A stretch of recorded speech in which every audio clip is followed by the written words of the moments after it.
एक जानिब ईरान तो दूसरी जानिब हिजबुल्लाह। हिजबुल्लाह ने ताज़ा तरीन कार्रवाइयों में इसराइल का हेलीकॉप्टर मार गिराया, जिसमें कई कमांडर हलाक हो गए। आमिर रज़ा से इस ताज़ा तरीन सूरत के बारे में बात करते हैं। आमिर भाई, हिजबुल्लाह भी ताबड़तोड़ हमले कर रही है। देखिए, ये पहले से तय था कि ईरान पर अगर हमला होगा तो ईरान की जो प्रॉक्सीज़ हैं वो अपनी अपनी जैसे हौज़ीज़ हैं वो अभी तक सामने नहीं आए हैं, हाँ जी, लेकिन वो उन्होंने आना है सामने बिल्कुल। और वो आएंगे सऊदी अरब की तरफ। मैं वैसे बताना चाह रहा था कि वो भी अभी मौजूद हैं। इसके बाद हिजबुल्लाह है। हिजबुल्लाह ने लेबनान से जो है हमलों का आगाज़ किया और इन्होंने जिस तरह से हमने बताया था कि मराका टैंक तक तबाह कर हाँ दिए। जी, उस दिन उसके 4 या बाद 5 अमेरिका टैंक तबाह किए थे 4 इन्होंने, टैंक्स जो 4। थे तबाह किए थे और उनके कई फ़ौजी जो थे यहूदियों के वो मार दिए थे। हुँ, इसके बाद यहूदियों ने एक बड़ा ऑपरेशन करने का ऐलान किया और कहा कि तमाम बस्तियां खाली कर दी जाएं। ये जो लेबनान का इलाका है ये ज़्यादातर असाई आबादी पर मुश्तमिल है। सही। इसको खाली कराना शुरू किया गया और अब तक ये पता चला है कि 5 लाख के करीब घराने जो हैं वो बेघर हो चुके हैं, क्योंकि इसराइल ने कहा था कि मैं यहाँ पर एक बड़ा ऑपरेशन करने जा रहा हूँ। बड़े ऑपरेशन का आगाज़ कल किया गया और उसमें कमांडोज़ जो थे उनको उतारा जाना था और उनको उतारने के बाद वहाँ पर ज़मीनी ऑपरेशन था और हिजबुल्लाह के जो हाइडआउट्स थे उनको तबाह किया जाना मकसद था। ये 4 हेलीकॉप्टर्स जो थे इन्होंने इस कार्रवाई का आगाज़ किया। बबलक के इलाके में जो मशरकी इनका इलाका है, पहाड़ी इलाका हाँ है, जी, उसमें इस कार्रवाई का आगाज़ किया गया था। लेकिन एंटी एयरक्राफ्ट जो मिज़ाइल है मिसाइल उसके ज़रिए से एक हेलीकॉप्टर को गिरा लिया गया। और एक से जो बाकी कमांडोज़ तीनों भाग गए। 3 भाग गए, लेकिन एक से मज़ीद कमांडोज़ उतरे थे, हुँ, उनको हलाक कर दिया गया। हुँ, हिज़्बुल्लाह पहले से तैयारी में था बिल्कुल। और उसने अपने हाइडआउट्स को इस तरह से बना रखा था कि उनको सैटेलाइट्स जो हैं उस तरह से डिटेक्ट नहीं कर सके। ये समझे कि ये इलाका खाली है, लेकिन इस हमले की पेशगी इतला जो है वो वो उन हिज़्बुल्लाह तक तक पहुँच चुकी थी। मौजूद थी। अब वो क्या सिस्टम है कि उसको पेशगी इतला पहुँची थी और किस तरह से उन्होंने ख़ुद को हिडन किया या छुपाया सैटेलाइट से भी, और वो उस वक्त तक सामने नहीं आई जब तक हेलीकॉप्टर जो है ज़मीन पर नहीं आए। हुँ, 3 हेलीकॉप्टर जो हैं वो तो भाग गए, लेकिन 2 हेलीकॉप्टर्स में मौजूद तकरीबन 60 के करीब कमांडोज़ जो हैं वो मारे गए हैं। 60 कमांडोज़ 60 मारे गए। कमांडोज़ जो हैं और ये बहुत बड़ी तादाद है अगर आप इसको इस तनाज़र में देखें। जो अभी तक इतलात है मैं उसकी बात कर रहा हूँ, हुँ, 60 कमांडोज़ के या 60 लोगों के मरने की इतला जो है वो आ रही है। हिज़्बुल्लाह का हर हमला जो है वो कामयाब जा रहा है। इस वक्त तक इसराइल उसको उस तरह से नुकसान नहीं पहुँचा पा रहा। एक तरफ ईरान, आपने बिल्कुल सही लफ्ज़ इस्तेमाल किया, एक तरफ से ईरान हमलावर है हुँ। मिसाइल्स की सूरत में और दूसरी तरफ से हिज़्बुल्लाह ने अपने रॉकेट्स के हाँ जी, साथ इसमें हिज़्बुल्लाह ने नाक बहुत में से दम रॉकेट्स भी दागे हैं हिज़्बुल्लाह ने। नाक में दम कर रखा है। तो इसराइल इस तरफ से भी फंस रहा है जंग के हुँ, अंदर। तो ये मेरा ख़्याल है ईरान के लिए मज़ीद रिलीफ़ होगा कि उनका हेलीकॉप्टर इस तरह से मार गिराया जाना, जो कि जदीद तरीन जो है गनशिप हेलीकॉप्टर था और मुख्तलिफ़ कमांडोज़ को लेकर वो बबलिक के इलाके में आया था, जिसको हिज़्बुल्लाह ने निशाना बनाया, कामयाबी से निशाना बनाकर इसको तबाह कर दिया। इससे पहले वो टैंक्स तबाह कर चुके हैं। तो इसका मतलब ये है कि ज़मीनी जंग जो कि इसराइल लेबनान में लड़ना चाहता था, मेरा ख़्याल है अब वो टल जाएगी। हुँ, अब वो नहीं आएगा इस तरफ, और अगर वो लेबनान की आबादियों पर हमला करेगा तो उसका नुकसान भी इसराइल ही को होने वाला है, क्योंकि इससे वो जो तासर है कि इसराइल जो है वो हिज़्बुल्लाह की कार्रवाइयों का हाँ जी। शिकार है, वो ख़त्म हो हाँ जाएगा जी, बिल्कुल। और उल्टा लेबनान गवर्नमेंट जो है वो दबाव में आएगी कि वो इसका जवाब दे। जी, तो मेरा बिल्कुल। ख़्याल है हिज़्बुल्लाह की बहुत ज़बरदस्त कार्रवाई है जिसमें उन्होंने इनका हेलीकॉप्टर गिराया है। और ये अगेन मैं बताऊँ आपको कि ये पेशगी इतलात जो हैं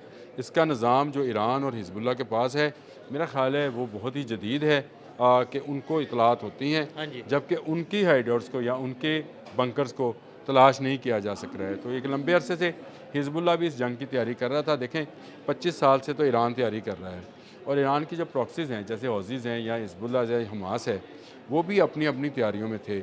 एक छोटी सी पट्टी गज़ा की इसराइल इतनी बड़ी जंग में नहीं ले नहीं सका। ले सके। बिल्डिंग उसने ज़रूर तबाह की, कुछ लीडरशिप को भी मारा, ठीक है, हमास का भी नुकसान हुआ, लेकिन आखिरकार मुज़ाकरात के ज़रिए ही अपने यहूदी उसने वापस लिए, इवन उनकी लाशें भी वापस ली और उसके बदले में हमास के सैकड़ों लोग जो थे उनको रिहा उसको किया। रिहा किया।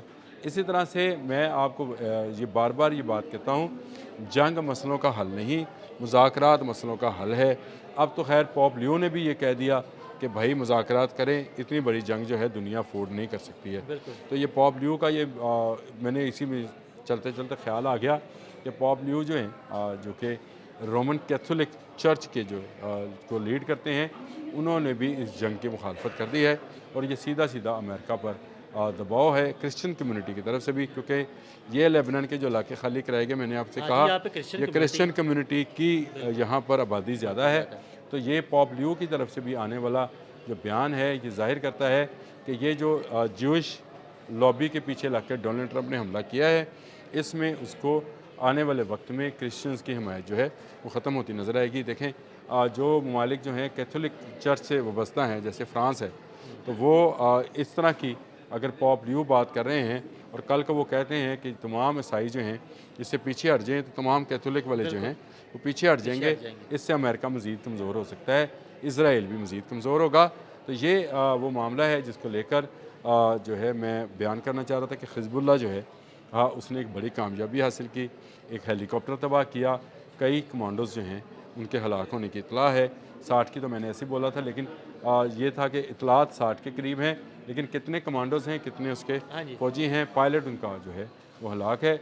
और इसराइल ने ये ऑपरेशन शुरू किया था जिसका उसको भारी नुकसान उठाना पड़ा। पहले उसके मुराकब टैंक जो थे वो ज़मीनी हमले में तबाह हुए, और उसके बाद अब उसके इसका हेलीकॉप्टर गया, जो उसके है वो भी कमांडोज तबाह मारे हुआ है, गए। कमांडोज मारे गए। और मैं ये समझता हूँ कि ये उसका मुराल मज़ीद नीचे जाएगा। आमिर भाई, अब हिजबुल्लाह के साथ साथ हौसियों का भी हम सुन रहे थे कि वो भी मैदान में आ रहे हैं, लेकिन अभी तक उनकी जानिब से कोई कार्रवाई सामने नहीं आई। देखिए, हौसी अपने कार्रवाई करते हैं यमन के रास्ते से सऊदी अरब के ऊपर, और अभी तक क्योंकि अरब में कोई ऐसा मामला है नहीं, जिस दिन वहाँ से अगर हौसियों के ठिकानों पर हमला होगा तो वो उसकी जवाबी कार्रवाई करेंगे। देखें, एक बात तो तय है कि हिजबुल्लाह पर हमला हुआ, हिजबुल्लाह ने जवाब दिया, ईरान पर हमला हुआ, ईरान ने जवाब दिया, हौसियों पर हमला होगा, लेकिन अपनी पूरी कुव्वत को ईरान कभी भी एक ही वक्त में इस्तेमाल नहीं करेगा। वो बारी बारी वो इंतज़ार करेगा।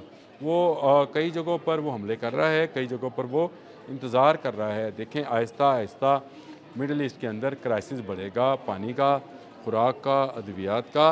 और ये क्राइसिस ईरान के इल्म में है कि यह क्राइसिस बढ़ता चला जाएगा। उसकी बुनियादी वजह यह है कि ईरान को बहुत सारे मुल्क जो हैं वो एक बॉर्डर्स के साथ जुड़ा हुआ मुल्क है, जबकि ये ममालिक जो हैं ये आपने हुरमुज़ इनकी लाइफलाइन है। 90% इनकी जो ट्रेड है, इनकी खुराक है, इसी आपने हुरमुज़ से गुजरती है, और उनके वाटर प्लांट्स जो हैं उन पर ईरान हमलावर है।